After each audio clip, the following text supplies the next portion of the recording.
கோடமழை கொண்டு வரும் கூந்தலெங்கிற மேகம் ஜாடையில ஏத்திவிடும் தாகம் என்கிற மோகம்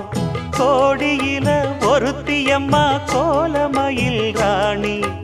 ஆடி வரும் பூங்கலசம் அழகிருக்கும் மேனி தேர் நடந்து தெருவில் வரும் ஊர்வலமா ஊருலகில் அவளை போல பேர் வருமா நல்ல பளிங்கு போல சிரிக்கும் மனச பறிக்கும் பவள விரிப்பு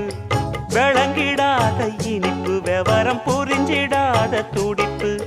சந்திர ஜோதி வந்தது போல சுந்தர தேவி ஜொலிப்பு கலைவாணியோ ராணியோ அவள்தான் யாரோ சிலை மே